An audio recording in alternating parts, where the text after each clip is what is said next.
अस्सलामुअलैकुम जी। आज हम डिस्कस करेंगे कि आपने प्रोडक्ट पेज जो है वो क्या जो है अच्छा प्रोडक्ट पेज जो है उसको डिज़ाइन कैसे करना है, मतलब ये कि उसके अंदर क्या क्या एट्रीब्यूट्स होने चाहिए उस पेज के अंदर। ठीक है जी, तो चलते हैं अगली स्लाइड की तरफ। तो एक गुड लुकिंग जो प्रोडक्ट पेज होता है उसके अंदर क्या क्या चीज़ें होनी चाहिए। ठीक है, ये मैंने एक थीम बनाई है कि आपने उसको कैसे करना है। ये मैं आपको डायरेक्ट स्टोर के ऊपर लेके चलता हूँ, वहां से मैं दिखाता हूँ आपको। ये आप चेक करें कि ये आपका एक तो सबसे पहले आपने काम करना क्या है कि आपने जो ऐड टू कार्ट है उसके ऊपर ऊपर आपने ये दो चीज़ें मेंशन लाजमी करनी है। मतलब आपके जो मेन पॉइंट्स हैं जो कि आपको डिफरेंशिएट कर रहे हैं दूसरे सेलर्स के साथ, या आपका एक एक्स्ट्रा पॉइंट है, तो आपने क्या करना है कि आपने वो मेंशन करने हैं। जैसे मेरा free shipping all over Pakistan और कैश ऑन डिलीवरी अवेलेबल, ये ऐड टू कार्ट से ऊपर ऊपर है, ताकि कस्टमर क्योंकि फ़ोन से देख रहा होता है तो वो जैसे ही प्राइस देखे तो फ़ौरन से उसको ये दोनों चीज़ें नज़र आ जाएं।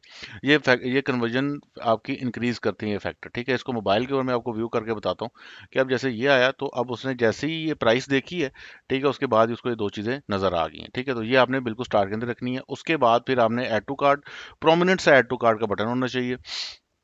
नीचे आप आ जाएं, आपने हेडिंग दी इमेज, ठीक है, फिर उसकी एक्सप्लेनेशन, फिर आपने हेडिंग दी इमेज और फिर उसकी एक्सप्लेनेशन। उसके बाद आपने ये दो या तीन ब्लॉक्स इस किस्म के बना लेने। ठीक है, साथ प्रॉपरली शिपिंग की आपका हो, जिसके अंदर आपने ये सारे जो थीम का जो आपका प्रोडक्ट पेजेस का सीन होता है उसके ये दोनों ऑप्शन जो हैं ये आपने पहले से फुलफिल करके रख देनी है। रिटर्न्स का ये सीन होता है कि आपने अगर एचआर से फुलफिलमेंट आप कर रहे हैं तो अगर आपको रिटर्न आ जाता है तो आप उनकी सपोर्ट से बात करेंगे तो आप एक रिप्लेसमेंट फॉर्म जो है वो आप भर सकते हैं।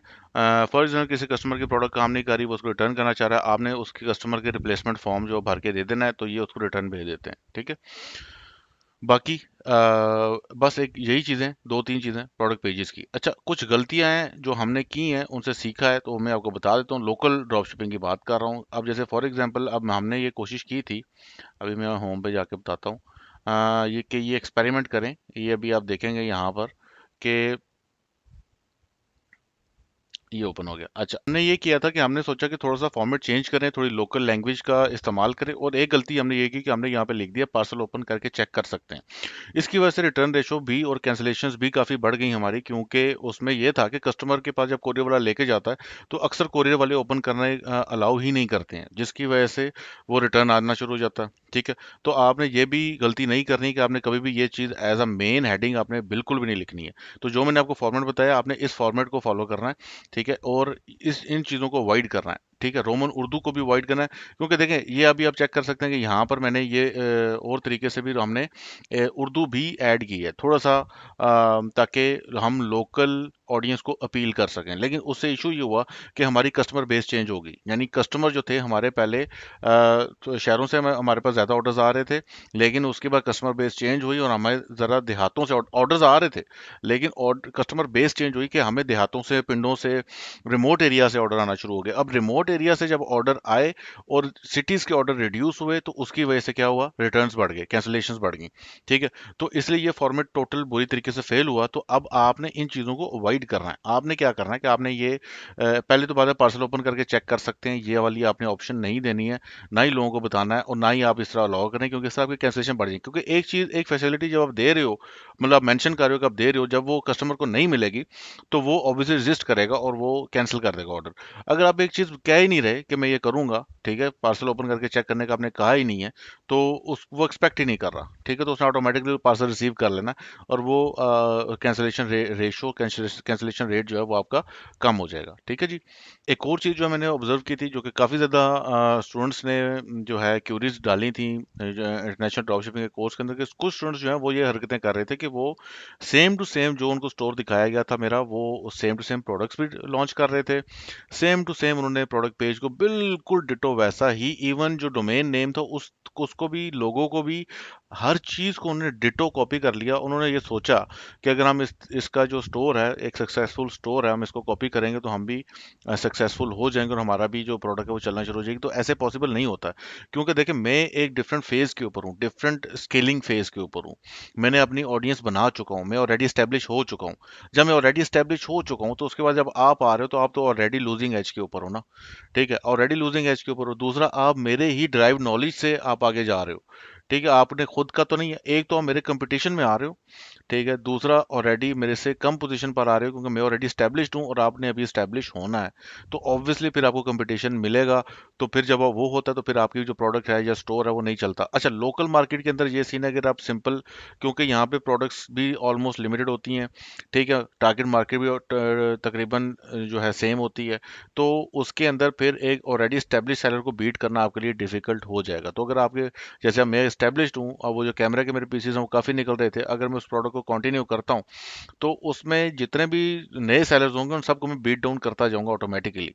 ठीक है, क्योंकि मेरा ही प्रोडक्ट पेज चल रहा होगा, मेरी ही जो स्टोर है वो जो ऐड है वो ज़्यादा उसको टिकटॉक रीच दे रहा होगा, क्योंकि मैं स्टैब्लिश्ड हूँ, मुझे कम पैसे पड़े होंगे ऐड के, मुझे कॉस्ट पर एक्विजिशन कम पड़ी होगी, और जब आप आओगे तो आपको डिफिकल्टी फेस होगी।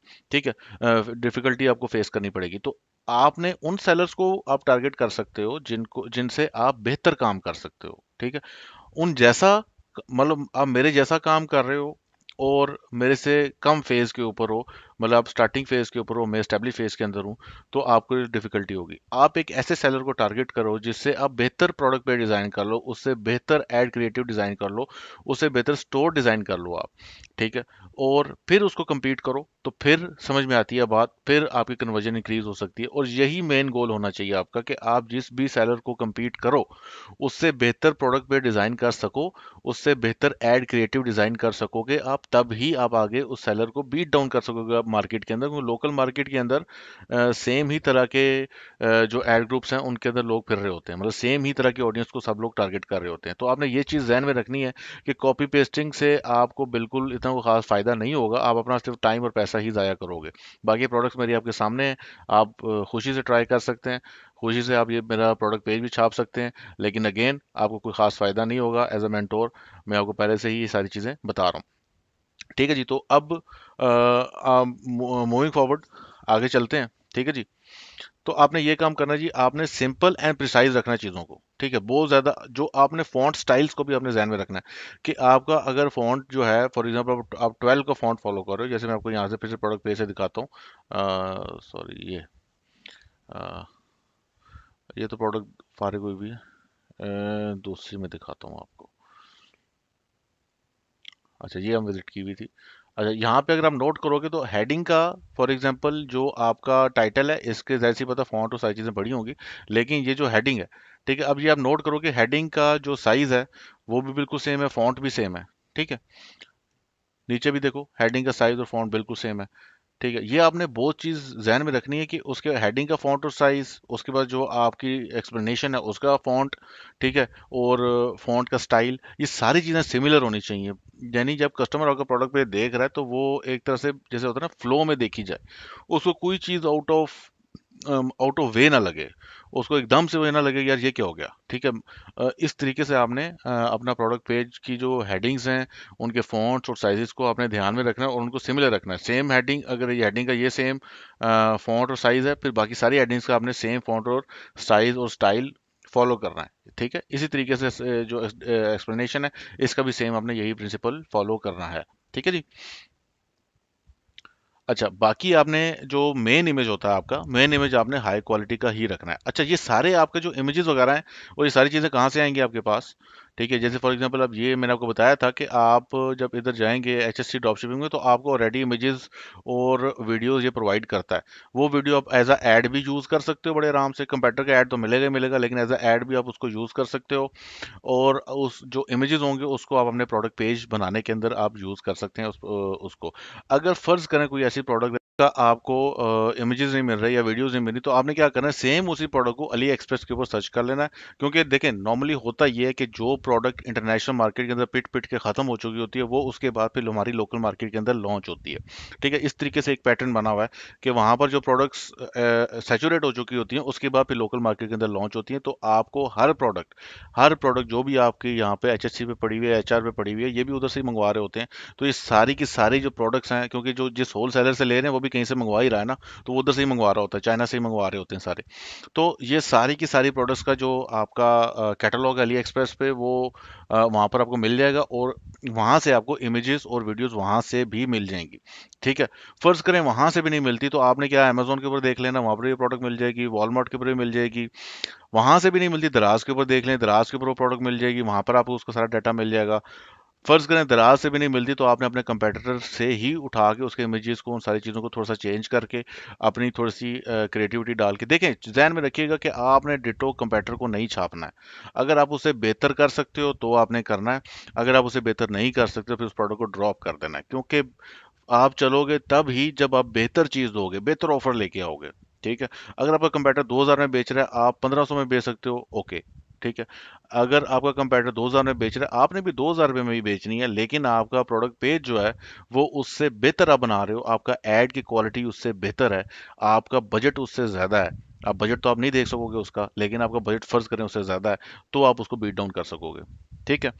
अब अगर आप तीसरी एग्जांपल ले लेते हैं कि आप प्राइस भी सेम रख रहे हो, ठीक है, छाप भी उसको रहे हो टोटली डिटो, उसका A to Z जो भी उसकी वो थी प्रोडक्ट पेज है वो भी, और उसका ऐड भी, दोनों चीजें आप छाप रहे हो डिटो, आप ऑफर भी सेम दे रहे हो, आप कभी भी उसको बीट डाउन नहीं कर सकोगे आराम से। फॉर द टाइम बिंग आप 2-3 दिन शायद सेल कर पाओ, या एक दिन से आप सेल कर पाओ, लेकिन आप कभी भी उस प्रोडक्ट के अंदर सस्टेन नहीं कर सकोगे। क्यों? क्योंकि उसने ऑलरेडी, आप वो एक एस्टेब्लिश सेलर बन चुका है, ठीक है, आप एस्टेब्लिश हो रहे हो, तो उसी के लेवल पर रहकर आप नहीं कर सकते, उससे बेहतर आपको करना पड़ेगा, तब आप सक्सेसफुल हो पाओगे उस प्रोडक्ट के अंदर। ठीक है जी। बाकी mention shipping and return policy, ये आप थीम पेजेस के अंदर ही आपका वो आपने मेंशन कर देना है कि आपकी जो शिपिंग टाइम है वो तकरीबन आपने मेंशन करना है 7 to 10 डेज या 5 to 7 डेज, ठीक है, इस तरीके से। अच्छा, ये भी हमने थोड़ी सी लोकल मार्केट के अंदर एक ये भी मिस्टेक शुरू में हुई थी कि हमने बहुत कम टाइम मेंशन किया था, उसकी वजह से ऑर्डर्स, जाहिर सी बात है, कन्वर्जन तो इंक्रीज हुई लेकिन रिटर्न बहुत बढ़ गए। उसकी क्या वजह बनी थी? अच्छा, मेरे पास ये जो डाटा है ये सारे स्टोर्स का, ये तो अभी आपके सामने सिर्फ एक स्टोर है, ये बड़ा छोटा सा स्टोर है, इस किस्म के हमारे पास काफ़ी स्टोर्स हैं लोकल मार्केट में जो कि रन हो रहे हैं। तो उनकी भी जो इनपुट है और डाटा है, उसकी बेसिस के ऊपर पूरी ट्रेनिंग डिज़ाइन की है। जो जो गलतियाँ, जो जो चीज़ें हमने यहाँ पे की हैं वो मैं आपसे डिस्कस कर रहा हूँ ताकि आप उनको अवॉइड करो। ठीक है, प्रैक्टिकल नॉलेज है सारा। तो उसके अंदर हमने शिपिंग टाइम 2 से 3 दिन या 2 से 5 दिन हमने मेंशन किया था, लेकिन प्रॉब्लम ये हुई कि वो जब कस्टमर तक लेट पहुंची तो ऑब्वियसली फिर कैंसिलेशन बढ़ गई। ठीक है। तो जो अब कमिट कर रहे हो, आपने उस कमिटमेंट को पूरा करना है ताकि आपके रिटर्न्स कम से कम आए, क्योंकि पाकिस्तान में रिटर्न का बहुत ज़्यादा इशू है। ठीक है। यहाँ पे लोग बात ईगो पर ले जाते हैं, ठीक है, बहुत जल्दी हर्ट हो जाते हैं, बहुत ज़्यादा इश्यूज हो जाते हैं। सेकेंडली, अगर जहाँ पर कस्टमर ने अगर चीज़ बेशक 500 रुपये की लेनी हो, जब तक आप उसको कॉल करके उससे ऑर्डर कंफर्म नहीं करोगे, वो मोहतरम सेटिस्फाइड ही नहीं होंगे। ठीक है, कि मुझे कॉल क्यों नहीं की। वो स्टेप बाय स्टेप इन्फॉर्म होना चाहते हैं कि ट्रैकिंग जैसी है, आप उनको ट्रैकिंग दे दो, उसके बाद फिर आप उनसे कम्युनिकेशन रखो आप। ठीक है। तो इस तरीके से यहाँ पर आपको कस्टमर डील करना पड़ता है, जो कि डिफ़िकल्ट है, सेलर्स के लिए थोड़ा सा डिफ़िकल्ट हो जाता है कस्टमर्स को डील करना। तो लेकिन पाकिस्तान के अंदर ये एक ड्रॉबैक है, जहाँ इतने फ़वाइद हैं यहाँ पे एक दो ये ड्रॉबैक्स हैं। तो आपने अगर अपने रिटर्न्स को रिड्यूस करना है तो आपको कस्टमर सपोर्ट बेहतर बनानी पड़ेगी। ठीक है जी। तो आई होप ये सेशन आपके लिए हेल्पफुल रहा होगा। मिलते हैं जी नेक्स्ट सेशन में। अल्लाह हाफिज़।